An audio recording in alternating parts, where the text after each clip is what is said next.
Hello' everyone. তো মই যোনবোৰ মোৰ ক্লাছ 10ৰ নোটছ আছিলে তাৰ পৰা যোনবোৰ ভিতৰৰ বা বাহিৰৰ ইম্পৰ্টেণ্ট লং কুৱেশ্যনছবোৰ আছে তাক লৈ এটা ভিডিঅ' বনাইছোঁ। চ' তোমালোকে এইবোৰ যদি কৰা নাই তেন্তে কৰিবা, কাৰণ এইবোৰ পূৰা ইম্পৰ্টেণ্ট কুৱেশ্যন, ঠিক আছে, আমাৰ এক্সামৰ কাৰণে।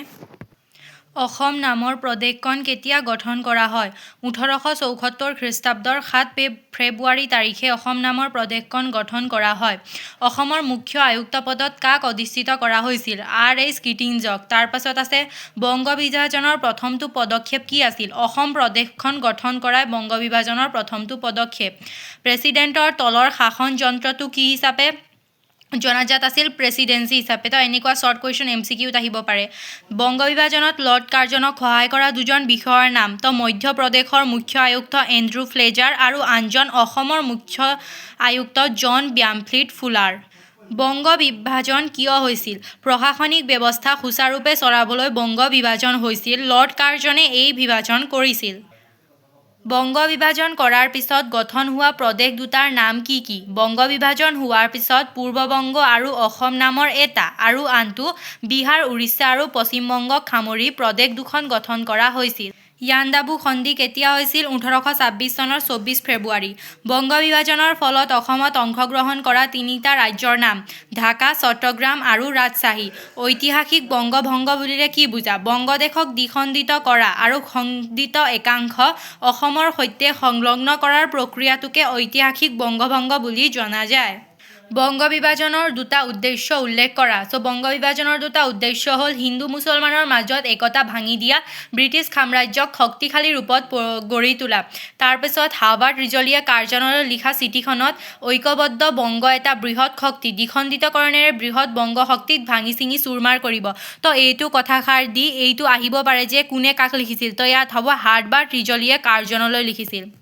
বংগ বিভাজনৰ পাছত অসমৰ ৰাজধানী কোন ঠাইলৈ স্থানান্তৰ কৰা হৈছিল? চ' প্ৰথমতে আছিল শ্বিলং, বংগ ভংগৰ পাছত হৈছিল ঢাকা, ঠিক আছে। এণ্ড বংগ ভংগৰ যোনবোৰ দফা আছিল ন, সেইবোৰো চাবা, কাৰণ সেইবোৰো পতককৈ আহিব পাৰে। এবাৰ আহিছে PYQ কুৱেশ্যনত, তো আহিব পাৰে। চ' সেইবোৰো অলপ চাই ল'বা। স্বদেশী আন্দোলন বুলিলে কি বুজা? বংগদেশৰ সাধাৰণ লোকসকলে সকলো বিদেশী বস্তু বৰ্জন কৰি স্বদেশী বস্তু গ্ৰহণ কৰাৰ সিদ্ধান্ত লৈছিল।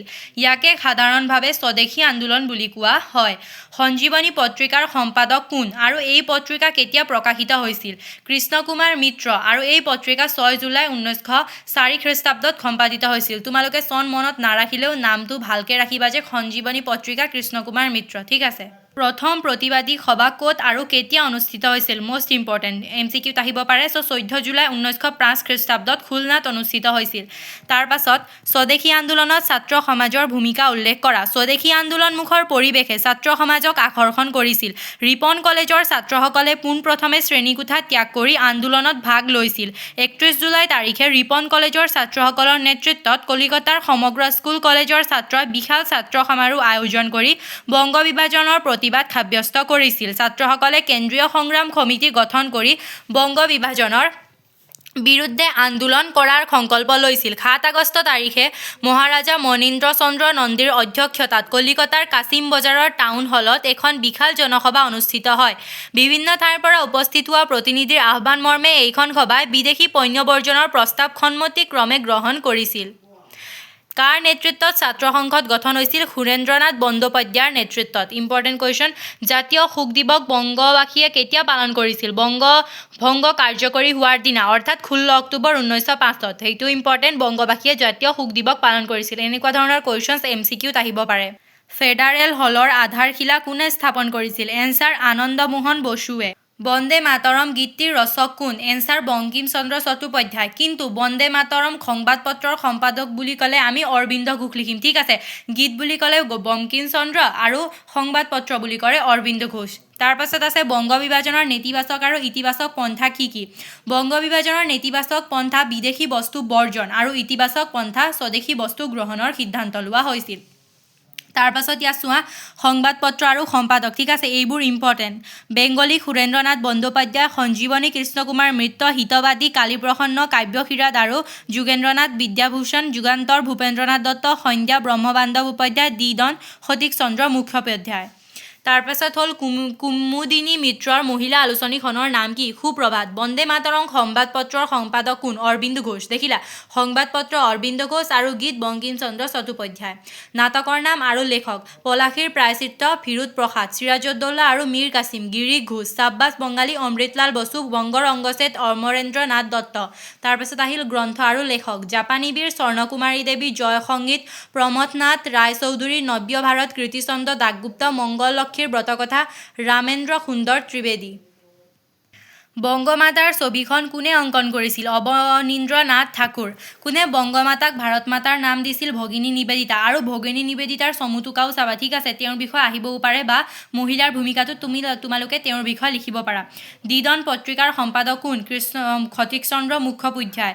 কোনে কলিকতা বিশ্ববিদ্যালয়ক গোলাম খানা বুলি অভিহিত কৰিছিল? সতীশচন্দ্ৰ মুখোপাধ্যায়। এণ্ড তোমালোকে স্বাধীনতা আন্দোলনত মহিলাৰ ভূমিকা যোনটো আছিল সেইটো চাবা, কাৰণ সেইটো মষ্ট ইম্পৰ্টেণ্ট। মহিলাৰ ভূমিকা হওক বা ছাত্ৰসকলৰ ভূমিকা হওক, এইটো দুটাই চাবা। এণ্ড আছে অসমৰ প্ৰথমগৰাকী ICS বিষয়া কোন? আনন্দৰাম বৰুৱা। তাৰপাছত আছে ভাৰতৰ প্ৰথম জাতীয় শিক্ষানুষ্ঠানটো কি? বংগ জাতীয় বিদ্যালয়। ভাৰতী নামৰ পত্ৰিকাখন কোনে কৰিছিল? ইয়াতে এনচাৰ আছে, তোমালোকে লিখি ল'বা হা। তাৰপাছত ভাগিনী নিবেদিতাৰ আন এটা নাম মাৰ্গাৰেট এলিজাবেথৰ জন্ম ক'ত হৈছিল? এইকেইটাও চাবা।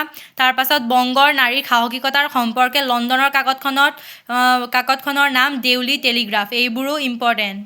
লৰ্ড কাৰ্জনৰ পিছত কোন ভাইৰছৰ পদত অধিষ্ঠিত হৈছিল? লৰ্ড মিণ্টুৰ। মুছলিম লীগৰ প্ৰতিষ্ঠাতা কোন? ঢাকাৰ নবাব সলিমুল্লাহ। ভাৰতীয় জাতীয় কংগ্ৰেছ প্ৰতিষ্ঠা 1885। মুছলিম লীগ গঠন 1906 খ্ৰীষ্টাব্দৰ 30 ডিচেম্বৰ তাৰিখে। তাৰপাছত এইটো ইম্পৰ্টেণ্ট, মুছলিম লীগ অনুষ্ঠানটোৰ লক্ষ্য আৰু উদ্দেশ্য। এইবোৰো তোমালোকে চাবা, মই এবাৰ দি দিছোঁ, তোমালোকে লিখা নাই যদি এনেকৈও লিখিব পাৰা, ঠিক আছে। 3টা পইণ্ট আছে, এইবোৰো চাই যাবা। কেতিয়া আৰু কাৰ পৌৰোহিত্যত মাদ্ৰাজত জাতীয় কংগ্ৰেছৰ অধিৱেশন হৈছিল? এইটো চাবা। বংগ একত্ৰীকৰণ 1911, মষ্ট ইম্পৰ্টেণ্ট। নাইটুত উপাধি কোনে কাক প্ৰদান কৰিছিল? গোপাল কৃষ্ণ গোখলেক প্ৰদান কৰা হৈছিল। কোনে নাইটুত উপাধি ইংৰাজ চৰকাৰক ঘূৰাই দিছিল? গোপাল কৃষ্ণ গোখলে। তো কুৱেশ্যন দুই ধৰণে আহিব পাৰে। তাৰপাছত যুগান্তৰ পত্ৰিকাৰ সম্পাদক ভূপেন্দ্ৰ নাথ দত্ত, তেওঁৰ মাতৃৰ নাম ভুৱনেশ্বৰী দেৱী। এইটো ইম্পৰ্টেণ্ট। ভাৰতৰ প্ৰথম গভৰ্ণৰ আৰু প্ৰথম গভৰ্ণৰ জেনেৰেল। তো লৰ্ড কেনিং প্ৰথম গভৰ্ণৰ আৰু লৰ্ড ৰিপন প্ৰথম গভৰ্ণৰ জেনেৰেল, ঠিক আছে। তাৰপাছত আহিলোঁ ৰিজুলি পেপাৰ কি? আঞ্চলিক পুনৰ্গঠন সংক্ৰান্তত টোকা প্ৰস্তাৱটো ভাৰত সচিব ৰিজুলিয়ে 6 ডিচেম্বৰত প্ৰকাশ কৰাৰ পিছত ইয়ে ৰিজুলি পেপাৰ নামেৰে জনাজাত হৈছিল, ঠিক আছে।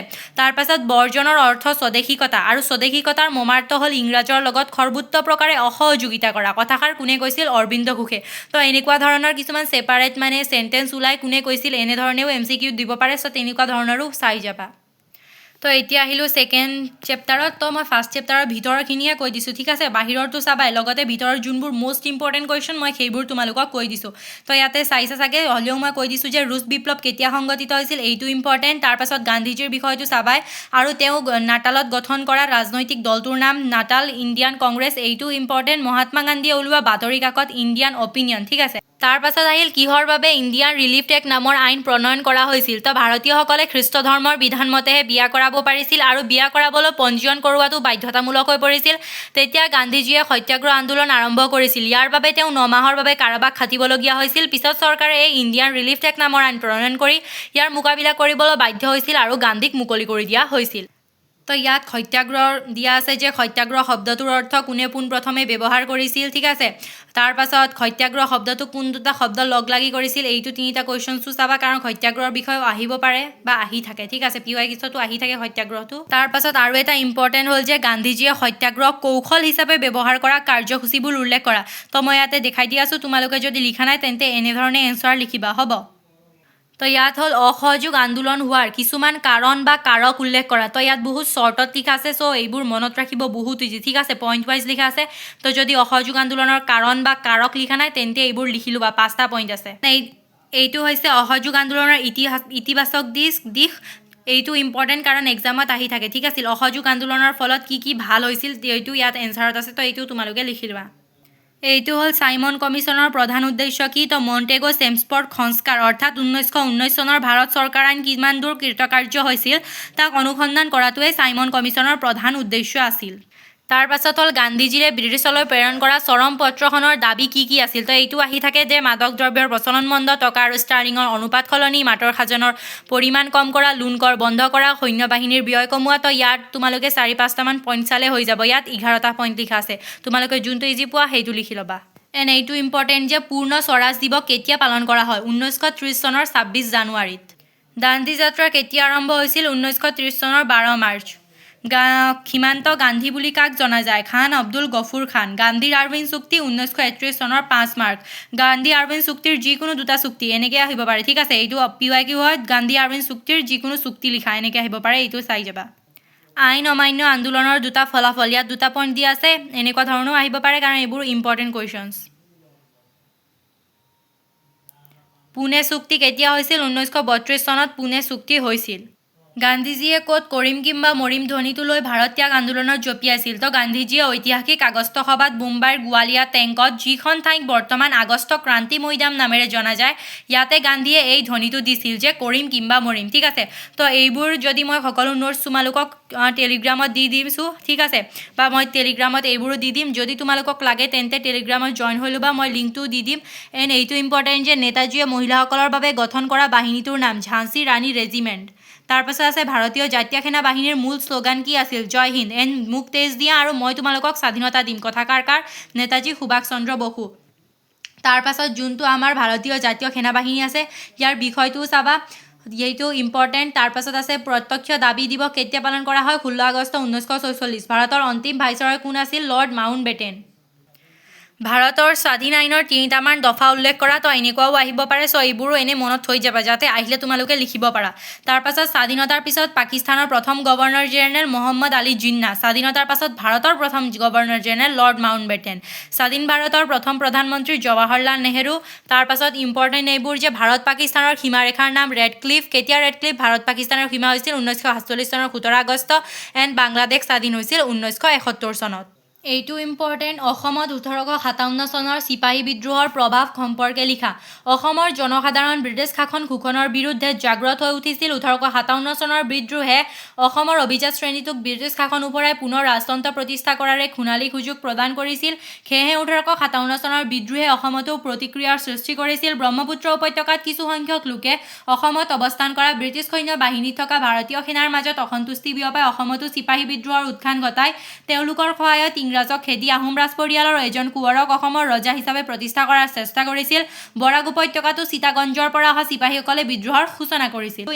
এইবোৰো ইম্পৰ্টেণ্ট। ভাৰতী নামৰ পত্ৰিকাখন খৰলা দেৱী চৌধুৰীণী। ভগিনী নিবেদিতাৰ প্ৰকৃত নাম মাৰ্গাৰেট এলিজাবেথ নবুল। বেংগল কেমিকেলছ নামৰ উদ্যোগ আচাৰ্য প্ৰফুল্ল ৰায় প্ৰতিষ্ঠা কৰিছিল। মণিৰাম দেৱানৰ প্ৰকৃত নাম কি? মণিৰাম দত্ত বৰভাণ্ডাৰ বৰুৱা। মণিৰাম দেৱানক কেতিয়া ফাঁচি দিয়া হৈছিল? 1858 চনৰ 26 ফেব্ৰুৱাৰী। মণিৰাম দেৱানৰ লগত ফাঁচি দিয়া অন্য ব্যক্তিগৰাকী পিয়লি ফুকন। তাৰপাছত অসমত চিপাহী বিদ্ৰোহত মণিৰাম দেৱানৰ ভূমিকা। এইটো ইম্পৰ্টেণ্ট যে মণিৰাম দেৱানৰ ভূমিকাটো কিতাপতে আছে, তোমালোকে ভালদৰে সেইটো লিখি ল'বা। এইটো মষ্ট ইম্পৰ্টেণ্ট কুৱেশ্যন। অসমৰ 1857 চনৰ বিদ্ৰোহৰ বিফলতাৰ কাৰণ, ঠিক আছে। 1857 চনৰ বিদ্ৰোহ বা চিপাহী বিদ্ৰোহ। তো ইয়াতে মই পইণ্ট ৱাইজত লিখি লৈছোঁ। প্ৰথমটো, অসমৰ বিদ্ৰোহীসকলৰ সংখ্যা অতি তাকৰীয়া আছিল। নগাঁও, কামৰূপ আৰু গুৱাহাটীত বিশেষ সমৰ্থন লাভ কৰা নাছিল। দ্বিতীয়তে, বিদ্ৰোহৰ নেতাসকলৰ সময় জ্ঞান নাছিল, কিয়নো তেওঁলোকে প্ৰস্তুতি সম্পূৰ্ণ কৰিও সময়ত কাৰ্যকৰী কৰা নাছিল। বিদ্ৰোহৰ মুখ্য সংগঠক মণিৰাম দেৱান বিদ্ৰোহস্থলীৰ পৰা বহু যোজন দূৰৈত অৱস্থান কৰিছিল। সমাজৰ প্ৰতিটো শ্ৰেণীৰ মানুহে বিদ্ৰোহত জড়িত কৰিবলৈ মণিৰাম দেৱান তথা তেখেতৰ সহযোগীসকলে কোনো প্ৰচেষ্টা হাতত লোৱা নাছিল। অসমৰ বিদ্ৰোহীসকলে তেওঁলোকৰ কাৰ্যপন্থাৰ গোপনীয়তা ৰক্ষা কৰাত ব্যৰ্থ হৈছিল। ফলস্বৰূপে সমগ্ৰ পৰিকল্পনা ব্ৰিটিছ চৰকাৰৰ অৱগত হৈছিল আৰু বিদ্ৰোহ নিৰ্মূল কৰাত চৰকাৰ সফল হৈছিল। অসমৰ বিদ্ৰোহীসকলে প্ৰয়োজন অনুযায়ী অস্ত্ৰ শস্ত্ৰৰ যোগান পোৱা নাছিল। তাৰপাছত আছে অসমত চিপাহী বিদ্ৰোহৰ গুৰুত্ব বা ফলাফল। চ' দুটাই আহিব পাৰে, মই ফলাফলটো বা গুৰুত্বটো কৈ দিছোঁ। ফাৰ্ষ্টত হ'ল 1857 চনৰ বিদ্ৰোহ যদিও ব্ৰিটিছ চৰকাৰে কঠোৰ হাতেৰে দমন কৰিবলৈ সক্ষম হৈছিল, কিন্তু অসমৰ ইতিহাসত প্ৰথমবাৰৰ বাবে এক সৰ্বভাৰতীয় ঐতিহাসিক ঘটনাৰ লগত অসম জড়িত হৈছিল। 1861 চনৰ পৰা অসমত আৰম্ভ হোৱা কৃষক বিদ্ৰোহসমূহ 1857 চনৰ বিদ্ৰোহৰ দ্বাৰা কিছু পৰিমাণে অনুপ্ৰাণিত হৈছিল। অসমতো হিন্দু আৰু মুছলমান এই দুটা প্ৰধান সম্প্ৰদায় একগোট হৈ বিদ্ৰোহত অংশগ্ৰহণ কৰি জাতীয়তাবোধৰ বিকাশত ইন্ধন যোগাইছিল। 1857 চনৰ বিদ্ৰোহৰ পৰা ভাৰতীয় স্বাধীনতা আন্দোলনৰ অন্যান্য সংগ্ৰামীৰ দৰে অসমীয়া সংগ্ৰামীসকলেও মণিৰাম দেৱান তথা সহযোগীসকলৰ কৰ্মৰ দ্বাৰা অনুপ্ৰাণিত হৈছিল। অসমৰ প্ৰথম কৃষক বিদ্ৰোহ কোনটো? ই কেতিয়া সংঘটিত হৈছিল? তো 1861 চনৰ ফুলগুৰিৰ ধাৱা, ঠিক আছে। তো ইয়াৰ মুখ্য কাৰণটো কি আছিল যে চৰকাৰে আফু খেতি বন্ধ কৰিছিলে কাৰণে তিৱা জনজাতিৰ লোকসকলে অসন্তুষ্ট হৈ ফুলগুৰি ধাৱা সংগঠিত কৰিছিলে এণ্ড ফুলগুৰি ধাৱাৰ সময়ত নগাঁৱৰ উপায়ুক্ত কোন আছিল লেফটেনেণ্ট হাৰ্বাৰ্ট স্কঞ্জ আছিল তাৰপাছত ইতিহাসত ফুলগুৰি ধাৱাৰ গুৰুত্ব তো মই ইয়াত দি দিছোঁ তোমালোকে চাই লোৱা তোমালোকে লিখি ল'বা নহ'লে কিতাপৰ পৰাও লিখিব পাৰা তো আজিৰ কাৰণে ইমানে আৰু যদি ইয়াৰ নেক্সট পাৰ্ট লাগে তো মই এতিয়াই দি দিম তোমালোকে কমেণ্টত জনাবা আৰু এইবোৰ মষ্ট ইম্পৰ্টেণ্ট কুৱেশ্যন মই হিষ্ট্ৰীবোৰ দি দিছোঁ ঠিক আছে এণ্ড যদি কিবা লাগে তেন্তে মোক কমেণ্টত জনাবা মই সেইবোৰো দিবলৈ ট্ৰাই কৰিম থেংক ইউ